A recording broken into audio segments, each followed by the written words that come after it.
না দিলে না দিলে মতো বাড়ি তো এখানে গুড়ের গাড়ি যাইতে এখানে আমদান হয় না।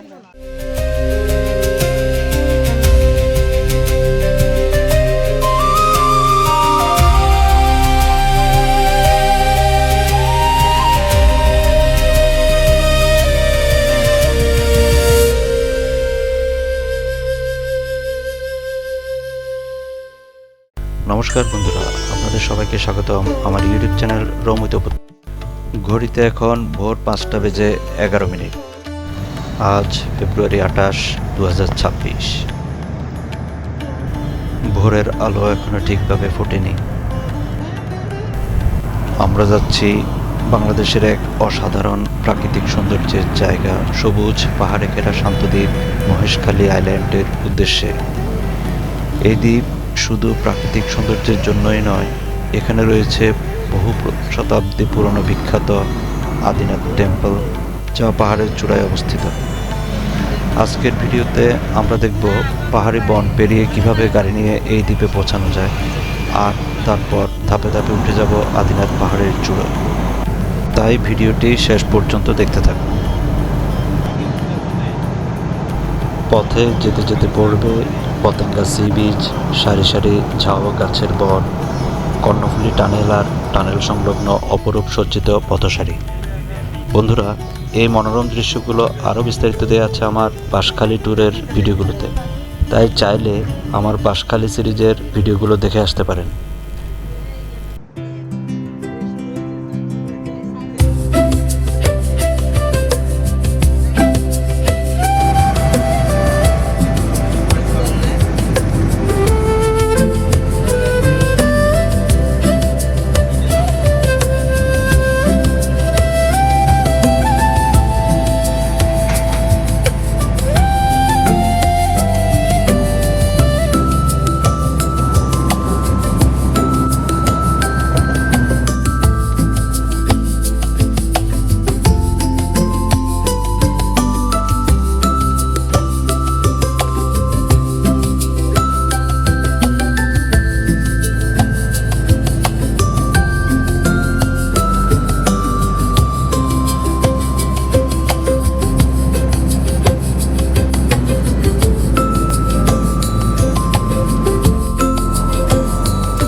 বন্ধুরা, সাধারণত মহেশখালী যেতে কক্সবাজার হয়ে স্পিড বোট বা ট্রলার ব্যবহার করা হয়, কিন্তু এখন রাস্তা ও সেতুর কারণে গাড়ি দিয়েও সহজে পৌঁছানো যায়। তাই আমরা গাড়ি দিয়ে রওনা দিলাম সবুজে ঘেরা সেই শান্তদ্বীপের উদ্দেশ্যে। পথিমধ্যে একটা সংক্ষিপ্ত যাত্রা বিরতি নিলাম। এই সুযোগ কাজে লাগিয়ে সময়টা একটা ফ্রেমে বন্দি করে নিলাম।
যেতে যেতে দেখা মিলবে রাস্তার দুপাশে বিস্তীর্ণ লবণের মাঠ আর দূরে নীলাভ পাহাড়।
পথ যত সামনে এগোচ্ছে প্রকৃতির সৌন্দর্য যেন আরো গভীর হয়ে উঠছে। চারপাশে সবুজ আর সবুজ, যেন প্রকৃতির এক বিশাল ক্যানভাস।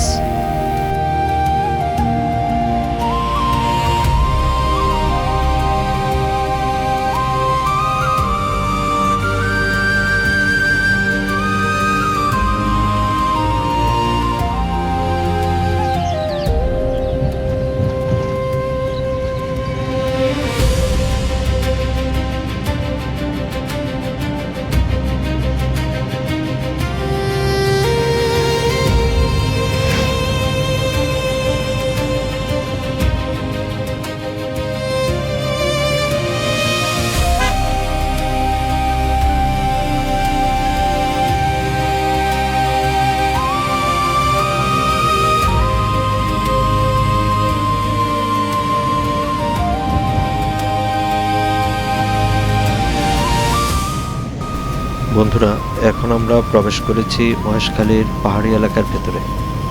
এই দ্বীপটি বাংলাদেশের একমাত্র পাহাড়ি দ্বীপ হিসেবে পরিচিত। এখানে ছোট ছোট পাহাড়, ঘনবন এবং শান্ত পরিবেশ মিলিয়ে তৈরি হয়েছে এক অনন্য প্রকৃতি।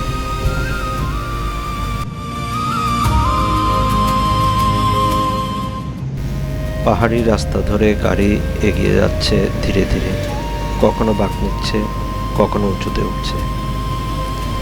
এ পথের সবচেয়ে সুন্দর দিক হলো বনের মাঝ দিয়ে বয়ে যাওয়া সরু পাহাড়ি রাস্তা। রাস্তার দুপাশে উঁচু গাছ, আর মাঝখান দিয়ে এগিয়ে চলেছি আমরা। এমন পরিবেশে ভ্রমণ করলে সত্যিই মনটা প্রশান্ত হয়ে যায়।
এখন আমরা পৌঁছে গেছি আদিনাথ পাহাড়ের পাদদেশে। এই পাহাড়ের চূড়োয় অবস্থিত বিখ্যাত আদিনাথ মন্দির। এই মন্দিরটি হিন্দু ধর্মাবলম্বীদের জন্য অত্যন্ত পবিত্র একটি তীর্থস্থান। প্রতি বছর এখানে শিবরাত্রি উৎসবের সময় হাজার হাজার ভক্ত সমবেত হন। মন্দিরে পৌঁছাতে হলে আমাদের এখন উঠতে হবে অনেকগুলো সিঁড়ি। তাই চলুন শুরু করি পাহাড়ে ওঠার যাত্রা।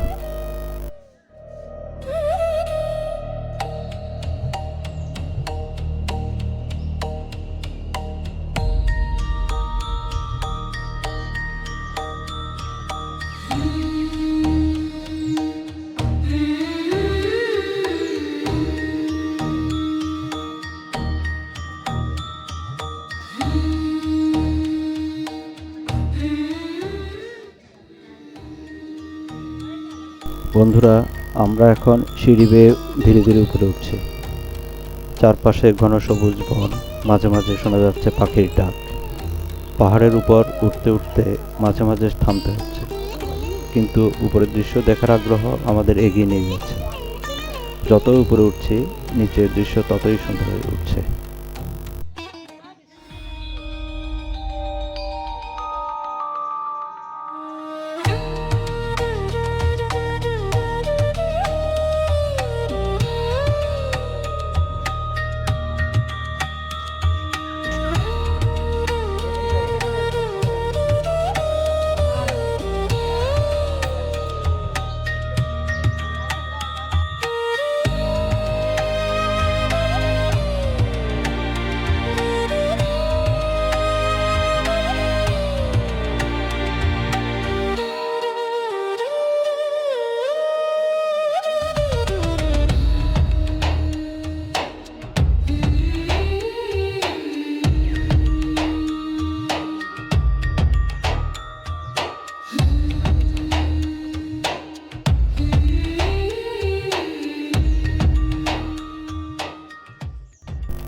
বন্ধুরা, এখন আমরা আদিনাথ মন্দিরের মূল প্রাঙ্গণে চলে এসেছি।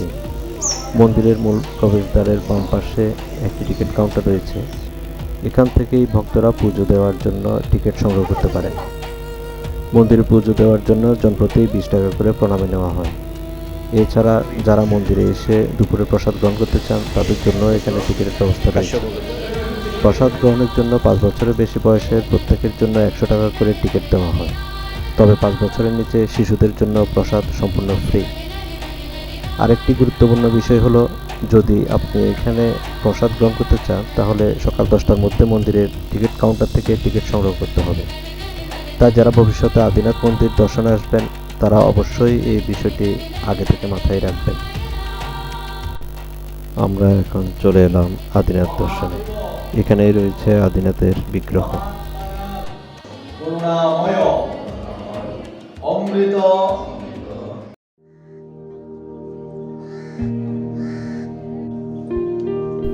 মূল মন্দিরের ডান পাশে এসে দাঁড়ালে অনতি দূরে দেখা যায় সমুদ্র, ম্যানগ্রোভ বন আর সবুজ পাহাড়ের সারি। পাহাড়ের চূড়ায় দাঁড়িয়ে চারদিকে তাকালে দেখা যায় মহেশখালী দ্বীপের অপূর্ব দৃশ্য। চারপাশে সবুজ পাহাড় আর দূরে নীল সমুদ্র। দৃশ্যটা সত্যিই অসাধারণ।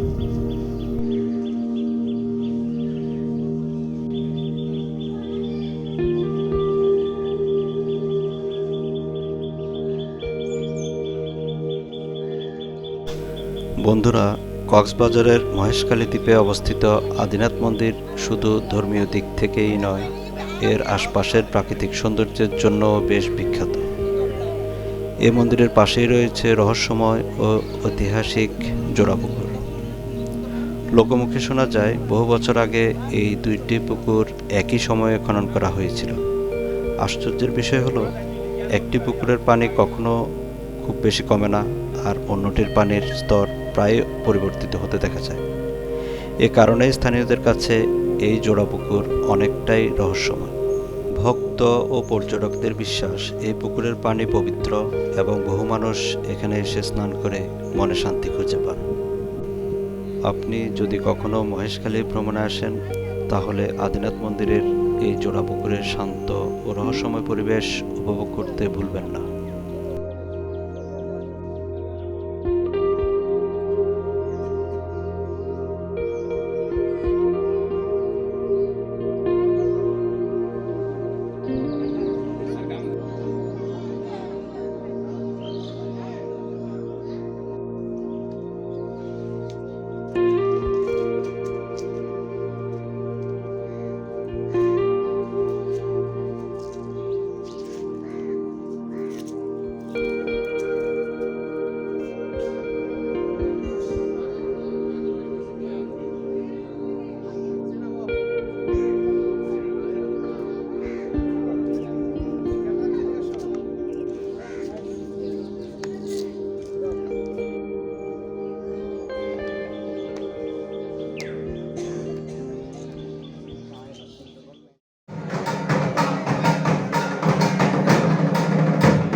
বন্ধুরা, এই মন্দির প্রাঙ্গণে দেখলাম কয়েকটি দুর্লভ পারিজাত ফুলের বৃক্ষ। হিন্দু পুরাণে বলা হয় পারিজাত ফুলের জন্ম হয়েছিল দেবতা ও অসুরদের মহাসমুদ্র মন্থনের সময়। সেই মহা ঘটনাকে বলা হয় সমুদ্র মন্থন। সমুদ্র মন্থনের ফলে অমৃত, লক্ষ্মীদেবী সহ অনেক অলৌকিক বস্তু বেরিয়ে আসে। তাদের মধ্যেই ছিল স্বর্গীয় সুগন্ধ ভরা এক অপূর্ব বৃক্ষ পারিজাত। এই পারিজাত গাছটি পরে স্বর্গলোকে রোপণ করা হয় এবং দেবতাদের রাজা ইন্দ্রের নন্দনকাননে তা চিরকাল ফুটতে থাকে। তাই একে অনেক দুর্লভ বৃক্ষ বলা হয়।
মতবাড়ি যাব। আজকের মতো এখানেই শেষ করছি আমাদের আজকের ভ্রমণ। পরবর্তী পর্বে আমরা মহেশখালী থেকে ডুলাসরা সাফারি পার্ক ও পতেঙ্গা সি বিচ ভ্রমণের দারুণ সব অভিজ্ঞতা নিয়ে হাজির হব আপনাদের সামনে। তাই সে ভিডিওটি দেখতে আমাদের চ্যানেলের সাথেই থাকুন। ধন্যবাদ।